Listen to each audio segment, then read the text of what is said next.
Hey everybody, welcome back to the Spin Rack. This is Mars here. I'm here with my boys, Cal and Petey. I don't know, Petey's having some audio difficulties, so Cal will be jumping in a lot more than normal. So Yeah, hey, all today we're right. talking about Starfleet Academy. It's starting January 15th. Are we excited to see it? I don't know. But you know what, Selector? Drop that video! We didn't even get a proper introduction. All right, pause. We can go Whatever. back to that introduction if it. I'm here with Cal and Petey. Okay. No, to slate him, you slated me too. Well, I even so, get to say ready to rock. You over here doing this. See, this is what happens when you take control. That's why Yep. you can't be trusted with control. what? Yo, I take offense to that, bro. I'm down with the. I'm All down with the right. Hurry, consent. everybody. We're playing it now. And There's a little Cal, problem with the audio. Cal, Cal, what? Ready to ready to rock. rock. No, you said it. I won't do it anymore. Just play the video. The Starfleet Academy trailer starts now. So, me and Cal have watched it. What do you say, Mars? Again, not this specific trailer, but we did a review of the trailer. What do you say? I'm putting it to you first. Okay, so just so the audience know, I don't know if you guys you framed it. So this happens basically after Discovery, where in Discovery there was an event that occurred that the Federation of Planets and Starfleet was being rebuilt by Discovery, basically, and so now this is like 100 years where they are now trying to develop a Starfleet Academy, and this is, I think, the first class. Am I correct? And this is the 32nd century. So this is they're basically trying to start all over, I guess, make the United Federation of Planets stronger again, and develop the. I think I said it already, Starfleet. It's an interesting concept. The question I have to say is that because they've already plunged through the depths of the original series, and the question for me, because my thing is always, is this a Kelvin timeline or not? Is this the new timeline? Oh my gosh! And so until you showed me this, seeing the trailer, I was like, okay, there's some interesting things here, but this 90210 look is That's not not helping that. 90210. That's Melrose Place. 90210 Melrose Melrose Place, Place. the original this is not what we want to see. I'm trying to say this. You want to see hard hitting science officers, red shirts dying. You want to see the universe being brought up. You want to see Starfleet moving. You want to see the ships going out. They're starting. They want to open up new worlds. That's what they should be doing. But they're a Starfleet Academy. Who knows? It could turn out to be good. Um, we did have, I think it was in D Space Nine, where they had some Starfleet Academy kids who actually went out to go fight the enemy and stuff like that. They had like starfighters or something. I think Nog was part of that whole crew. I don't know if you guys remember that. So Academy guys can be interesting. They can get involved and stuff. But yeah, this really tells us who the show is for. It's not for us, original Trekkers or Trekkies, whatever you want to say. This is basically for people like that. It's ridiculous. It's ridiculous. It doesn't hold up. So uh, I saw that poster. I saw that poster you were talking about. Oh, this one right over here, yeah, where it they're all is. laying down, and it's supposed to look like high school or something. And then when you go to the trailer, it's all this. I mean, this is supposed to be training, right? Right? What's with all this stuff going on? It's supposed to be school. It's supposed to be school. You got people over here, chains and explosions and all this stuff going on. Look, if you want to do all of that, just put them in space, put them on a starship, and do such. The whole idea of the academy is they're supposed to be learning, and they still want to have all this action drama going on. No, no, no, no. They've really gotten away from Roddenberry's ideas that the future was supposed to have been really an idyllic place. We cured hunger and poverty and crime and disease. And because we took care of all of these things on Earth, that allowed us to be free to increase technology. And we were going through the stars, to explore and to help other people as well. You look at this might as well be 2025. Well, I kind of disagree with you on that one. But what are you going to say, Petey? I don't care if you disagree with me. You didn't give me a proper introduction with the show. Your disagreement is valid. You have Ready no to go. point here. Ready to go. Ready to rock. Remember that. Yeah. um, I know Petey. I hear the points. I hear the points, and I don't think obviously you're gonna have some level of drama. It's just the type of drama that they're doing is the wrong kind. And you know, when you look at, I just lost it on the Klingon, and then where you can just see like it just bad meshing of the, you know, I never really thought about that with Worf or any of the other ones in the movies. Obviously, the movie's going to be a little bit higher than that stuff, but at the same time, hold on.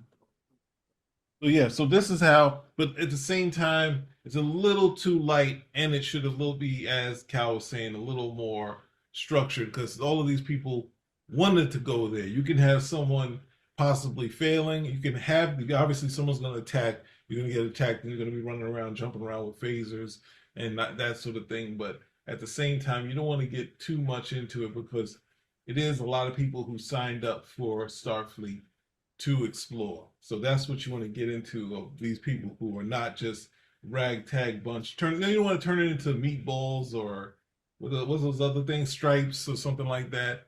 Or because even Meatballs, or, meatballs, so you don't want to do something like, meatballs. all right, all right, all right. So you don't want to go that far with the kind of drama where they're just kind of ne'er-do-wells, because that's really not. I mean, I always go to the episode where you can see they were trying to do stuff with Uhura, and they literally, the computer wipes her whole mind. Her mind is wiped entirely.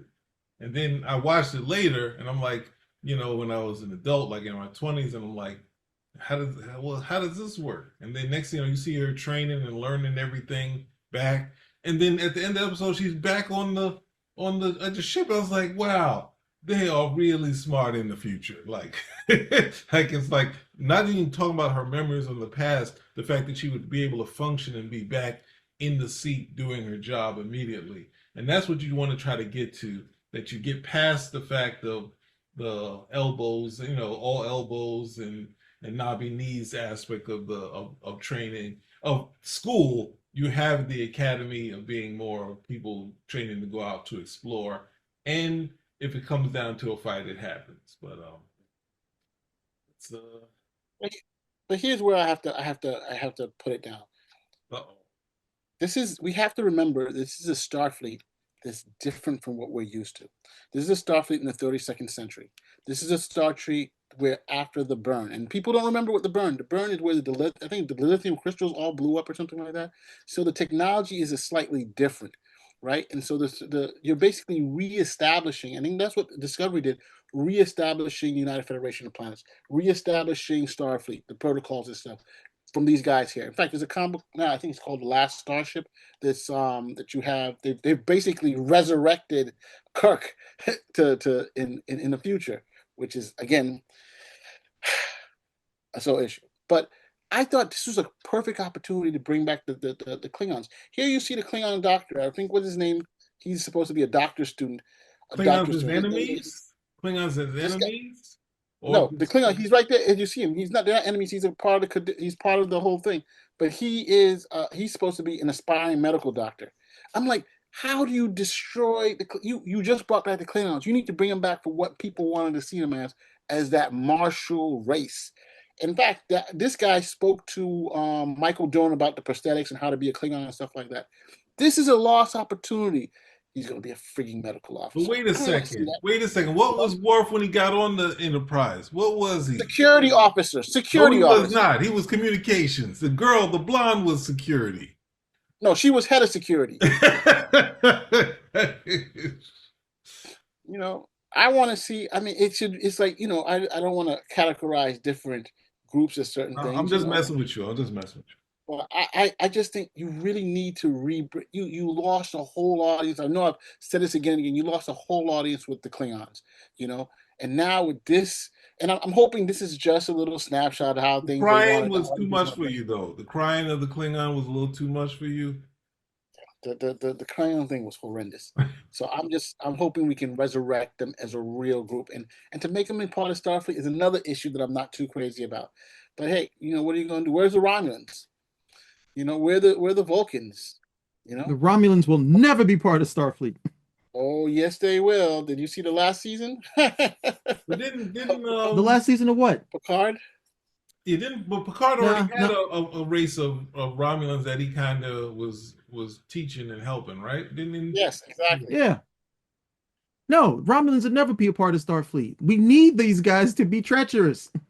We need them all. That's what I'm trying to say. Why do we need the Romulans to be part of Starfleet and we already have Vulcans?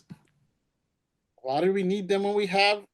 I mean, why do we even have Klingons? I'm sorry. It's just hell. No, you get my point, right? Yeah, Why do we need 100%. Romulans when we have Vulcans? Romulans and Vulcans are pretty much split. They're just a split from the same race. So why do we need the Romulans? We already have the Vulcans. Well, I mean, they tackle things differently, right? So yeah, they may be split from the same race, but they Yeah, kind of they tackle it evilly. That we don't need them. They're good bad guys. Let them be bad guys. yeah. Well, again, is this the Kelvin timeline or not? I go back to that, So I would like to go back to where Romulans were a proud group of people too. So I'm saying, why are there no? If I would think in this future, why are there no Kardashians? Right? Take the Kardashians, let Were the them be. Kim Kardashians in this? Come on, man. I had to do it. I had to do it. I know I messed up, but look, the point of They the would matter is, work perfectly in this poster. The yes, they would. Kardashians would be They perfectly would. in this They would. They poster. would work perfectly in this poster. I do. Yeah, So it's what they're going for. and What is this? and you know what? And if it was that, if This is this, like what was that show? Saved by the Bell? yeah, Come Saved on, by the don't Bell. take down the say no. I'm out to defend. Don't throw this with Saved by the Bell. No, Well, we're hoping. no, I'm not throwing any shade at Saved by the Bell. That was cool. If you grew up with it, I get it. No problem at the end of the day. But that's what they're going for. We're like, hey, Starfleet Academy. We're chilling. We're cooling. We're all friends here. Maybe some of us are dating. Maybe not. But find out. And then you go over here and watch the show. It's like, what is all this drama fest? Mm. Like, And at what point is it okay to go to school, learn to become something, and you can make a show about that? And then it becomes, I mean, how long? We already know what's going to happen, right? At some point, they got to steal a shuttle or something, and they're going to end up in space. Not everybody's James Kirk. yeah, it's not Definitely not Picard. definitely not Picard.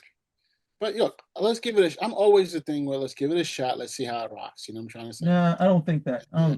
I'm not with you. This, let's give it a shot. I give Everything. everybody. You give everybody an episode and see how it goes from there. You're giving this a shot? This is I'm gonna a give it a breakthrough. shot. Wow. Okay, we got a breakthrough. You know why? Is because it's theoretically it's in the 32nd century and it's supposed to be a clean change, right? Let's see how to take it. Look, I've had a lot of problems with Alex Kurtzman as the showrunner. A lot of problems. They've done some interesting things, but they've faltered on some other things. But the key thing overall that I want is that Star Trek has really been the backbone of the Paramount channel, right? Without them being Still is. around, a lot of other channels, and so they've brought in people, and as long as they continue to bring them, and I just want them to continue the stories of Starfleet. You know, there are books out there. There's some good books like Section 31. Um, Too there's late. a bunch of other books. You saw the movie? Oh, You come saw on, the man. Come on. You know No, no. people don't read.